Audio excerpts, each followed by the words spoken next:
So you had the vice president just landing in Atlanta. You have the former president announcing a Georgia rally for the same week in the same city. Is this an indication that Georgia is more in play now that Biden has stepped aside? Well, I think the polls have tightened in the battleground states. Seems like the base vote has come home for the Democratic Party. She's raising a lot of money. The names have changed, but the policies are the same. If it's a policy election, we win. Are you concerned at all? I mean, J.D. Vance in this audio that was unearthed by the Washington Post told a donor it was a political sucker punch to have Kamala at the top of the ticket. Now, what do you think? How do you feel? Well, I think you could see it coming. They were ready. The likelihood of Joe Biden making it in November was pretty slim after the debate. But the one thing I would tell my Democratic colleagues, you got Kamala Harris, the candidate in 2019. She's really liberal. There's Medicare for All, Green New Deal. And while she's been vice president, her association with the border, whatever it is, if she was the border czar, she failed miserably. She wasn't the border czar, though. She was tasked with looking at the origins. She did whatever her job was, or whose job it was, she failed. You can't have it both ways. She was associated with fixing the border, and we can play these word games, but she never talked to the governor of Arizona or Texas, only talked to the border chief one time, and she said that she was the last person in the room to talk to President Biden before he decided to withdraw from Afghanistan. If that's true, then she owns it as much as Biden. I want to ask you about J.D. Vance. Today, CNN's Kay Fallon, are several more examples beyond the now infamous child cat lady comments of him disparaging people without children. He said childless Americans, especially those in the country's leadership class, were, quote, more sociopathic than those with children.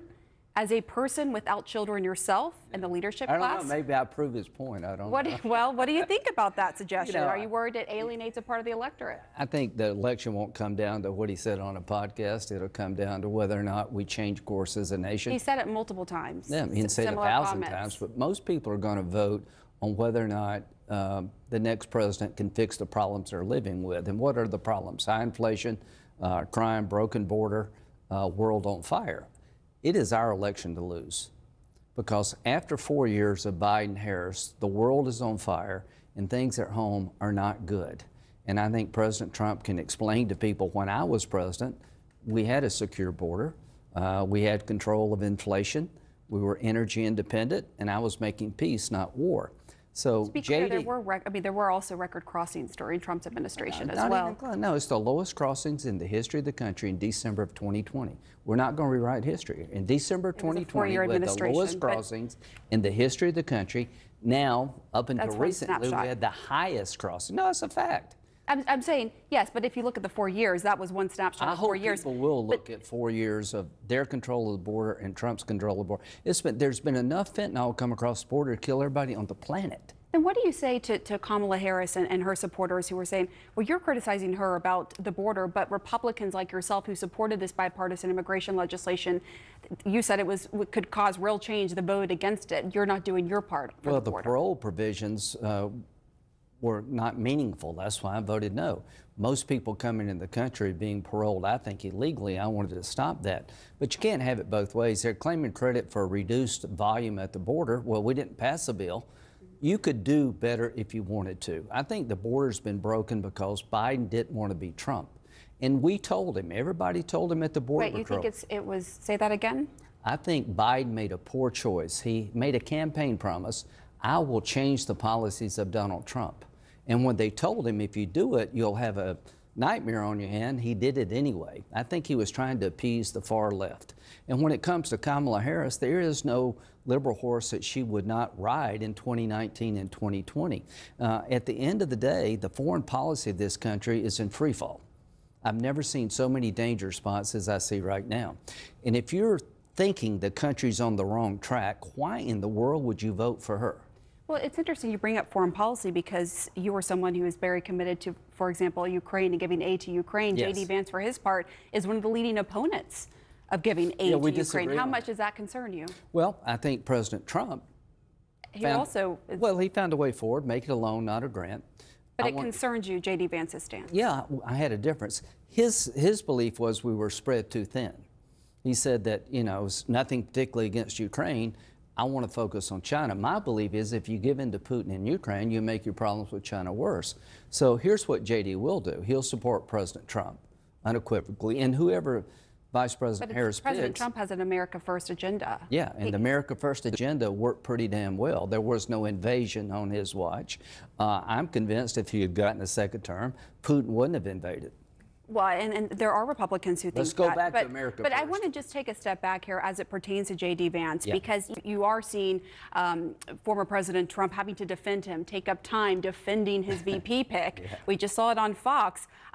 Do you think that J.D. Vance should go? There's reporting that you would push for Marco Rubio. Have you been I've known right? Marco. No, he shouldn't go. He was picked by President Trump. He's a really smart guy. He's But got he was a unique picked before story. Kamala Harris came to the top of the ticket. Listen, You don't think? I was John McCain's closest friend. Everybody loved him until he became the Republican nominee. The day he became the Republican nominee, he became some weirdo guy who was half crazy. Mitt Romney, everybody likes Mitt Romney now. When he became the Republican nominee, he's the guy who put the dog on top of the car. It just comes with the territory. If you got an R by your name, they're going to try to destroy you. So you think he should stay by J.D. Vance? Yeah, absolutely. All right, I want to get your reaction to something Donald Trump just said about winning Minnesota in November. As you well know, something that a Republican has not done since 1972. Let's listen. If they don't cheat, we win this state easily, okay? They cheat. They have no shame. They cheat. Do you understand that, you crooked people? They're the most crooked. They cheat. They cheated in the last election, and they're going to cheat in this election, but we're going to get them. Election fraud lies are not harmless. We all saw what happened on January 6th. You were right there in the thick of it. Can you publicly call for Trump to stop spreading these baseless lies? Well, I voted to certify the election because I believe that whatever irregularities there were in 2020, they didn't change the outcome. So here's my advice to President Trump for whatever it's worth. If you compare what you did as president to what Biden and Harris has done on their watch, you will win. But do you call on him to stop setting the stage about the upcoming election and saying that they're going to cheat if I lose Minnesota, something a Republican has not? Well, I'll leave it up to him how to figure this out. I think he can win Minnesota. Okay, but the bottom line is he is telling his audience, if I lose this state, which a Republican has not won since 1972, it's because of cheating. Do you call on him to stop that kind of rhetoric ahead of the election, given what we saw in the last election? I think the better argument to make is that people in Minnesota are suffering from high gas prices and high food prices, and a broken border affects even Minnesota. That's what I would talk about. Right, but that's overall, up to he him. talks about he's already laying the groundwork, saying this election will be stolen from you. There will be cheating if I lose. Are you concerned by that?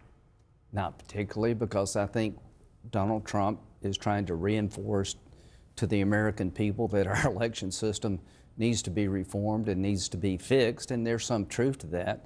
But my point is that he's got a chance here to right the ship. And the best way to right the ship is talk about things that people are living in their daily lives. High food prices, filling up the car versus buying grocery, a fear of your personal safety in certain parts of this country, a world that seems to be completely on fire, a liberal agenda that's not working out for the average person in Minnesota. That's what I would talk about if I were him. All right, Senator Lindsey Graham, thank you.